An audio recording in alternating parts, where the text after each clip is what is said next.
Hello everybody, welcome back. Yes, if you like this video, give this video a like, and if you want to support my channel, subscribe to the channel. Thank you.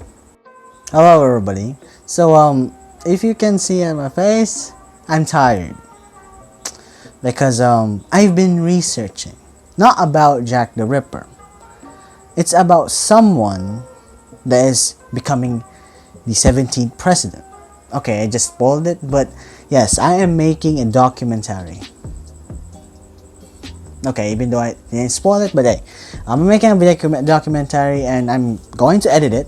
But first, I'm in the first phase of making the documentary. I'm actually researching and researching. And after that, I might actually start recording and editing. And after that, just do some small little polishing, and I'm gonna post it. So yeah, folks, I'm gonna start recording by pressing this record button, and it's okay, it's good. Oh, I'm sorry. I'm just tired. It's been like a while since I recorded. Okay, chapter 6 will actually be longer, so enjoy because last video, the thunderstorm, yeah, you know what happened. Let's see, let's go.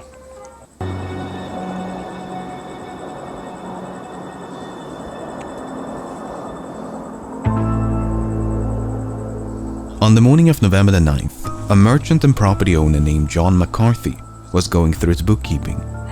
McCarthy was the landlord of Miller's Court, and the tenants of room 13 had fallen behind on their rent.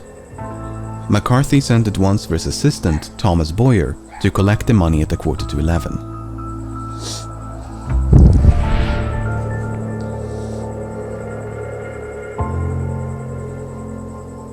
After knocking twice without response, Boyer went around the corner to peer through a window.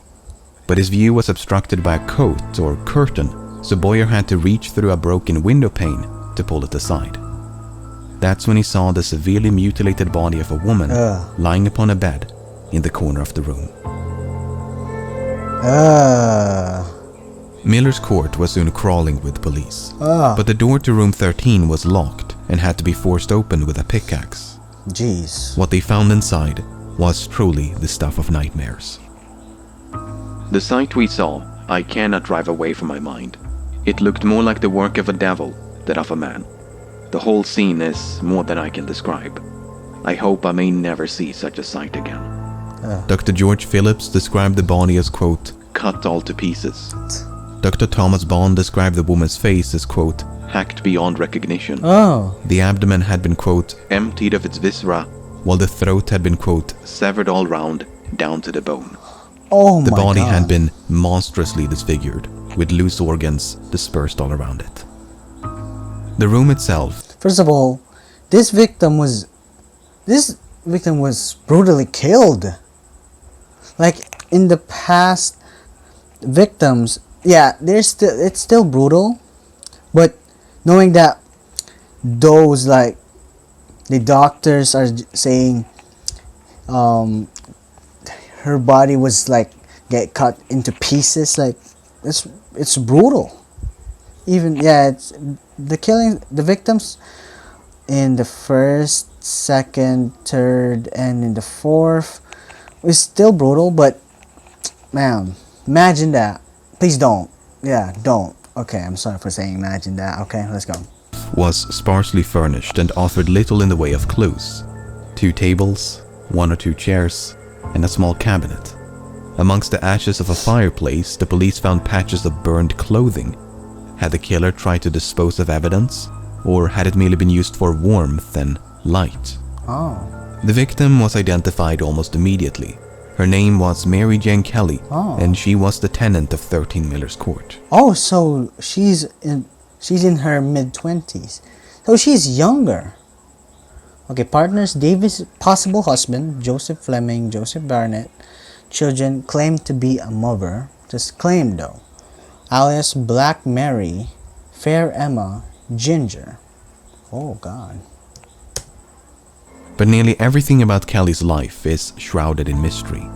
She was presumably of Welsh or Irish descent and in her mid-20s, making her the youngest victim by far. Oh, because knowing that the victims were like around early 40s and even like late 40s, she's the most youngest, mid-20s. Given that no matching records of a Mary Jane Kelly have been found, it's probable that she was using a fake identity. Oh yeah. In any case, Kelly had not been living alone. Up until a few days before the murder, she had cohabited with a man named Joseph Barnett. They had only separated on October the 30th because Barnett disapproved of Kelly's prostitution and the people with whom she associated. Yet again, all of these victims are prostitutes. Whoa. To be honest with you, by thinking about it, yeah, that the killer might have easily lured them in a trap, like knowing that it's prostitution. Yeah, Jack the Ripper might have used that and yeah, did that. But they did see each other again. Oh. On the evening of November the 8th, Barnett paid Kelly a visit. Oh. Upon his arrival, he found Kelly in the company of a woman who was just about to leave. Oh. Unfortunately, there are conflicting accounts about who this woman was, when Barnett arrived, and how long he stayed. Lizzie Albrook, Mary Harvey. I'm sorry. The quality of the video is actually in 480p. So, yeah. If we choose to believe Barnett, he arrived at some point between 7 and a quarter to 8 and left before 9 o'clock. Okay. Shortly before midnight, Kelly was spotted in the company of a man by her neighbor, Mary Ann Cox. When Cox passed the couple, they were about to enter Kelly's room. Cox bid Kelly goodnight, but she was, quote, very much intoxicated and barely able to respond. Once they had gone inside, Cox could hear Kelly singing. When Cox then left the court about an hour later, Kelly could still be heard singing. Why? By 2 o'clock, Kelly had apparently ventured back outside, where she was spotted by a man named George Hutchinson. The two of them were supposedly well acquainted, and Kelly had asked if he could spare a few coins. But Hutchinson was broke, and Kelly was desperate for money, so they soon parted ways. Moments later, Hutchinson observed Kelly being accosted by a well-dressed man. The two of them had a seemingly jovial interaction and began walking north. I see we have a witness. Where the witness actually sees the victim. Okay.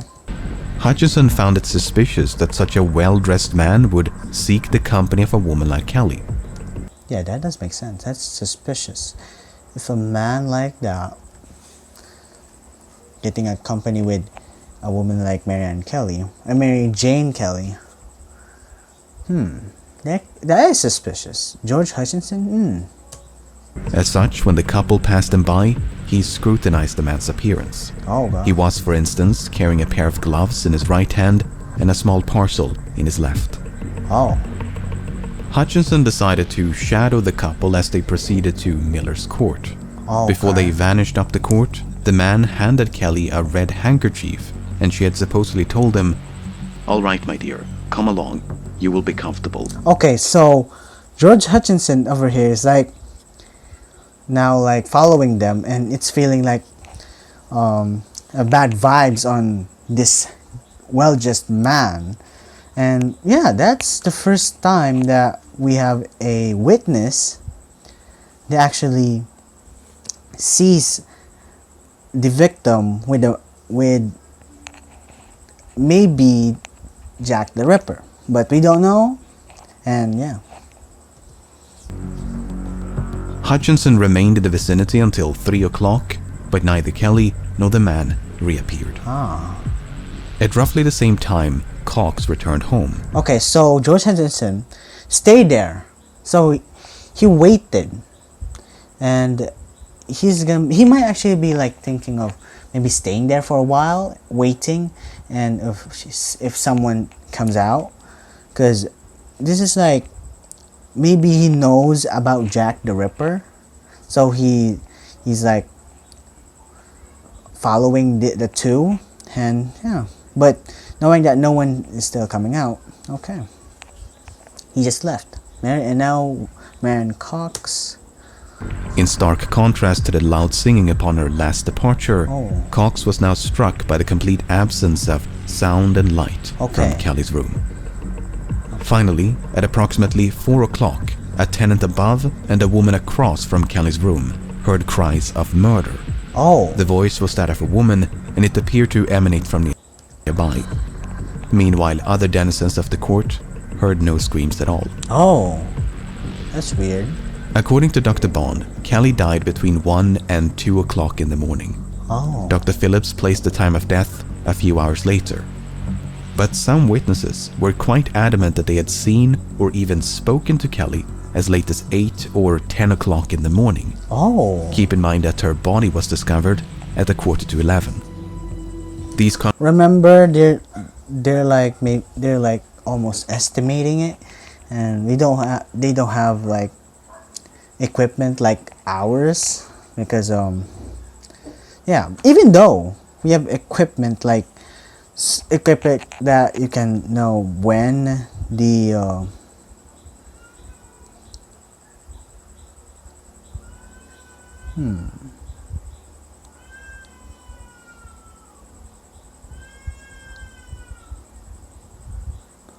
I just realized.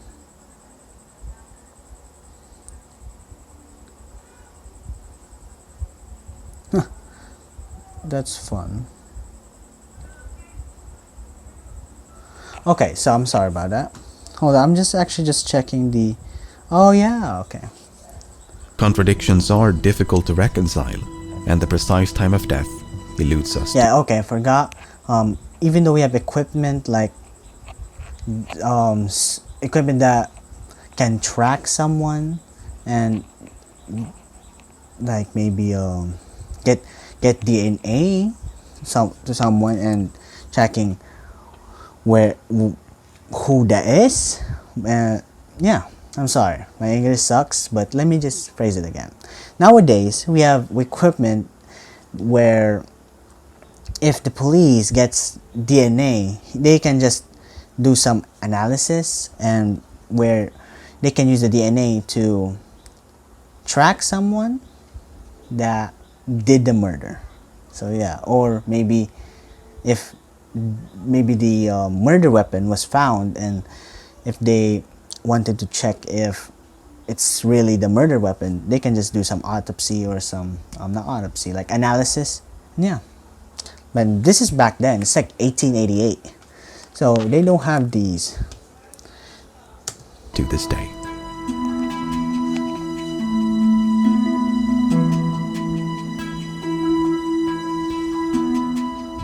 Mary Jane Kelly is typically regarded as the Ripper's final victim. Along with Mary Ann Nichols, Annie Chapman, Elizabeth Stride, and Catherine Eddowes, she is part of the canonical 5, the 5 victims most likely to have been slain by the same hand.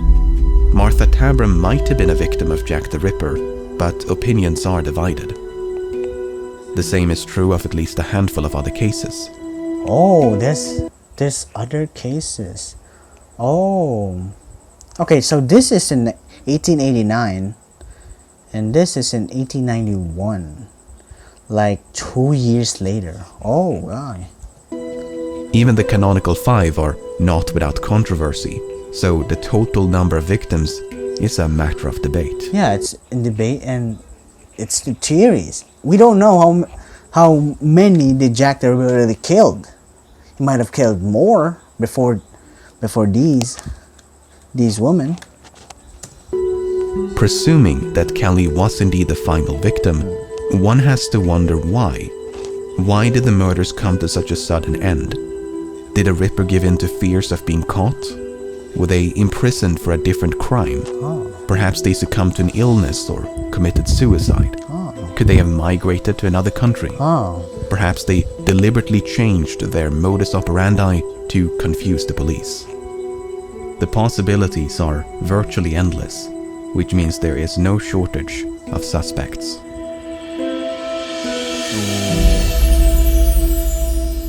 Okay, lost almost in theories. And okay, so okay, this is the end. And wow, next exact time. God dang. Oh, it's back. Nice.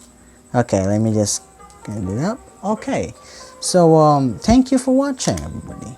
Next episode might actually be finishing off chapter 7 and adding suspect 1 in it. So yeah, because chapter 7, suspect 1, and we might actually just put suspect 2 and 3, and we might actually just end it with suspect 4 and the outro. I don't know.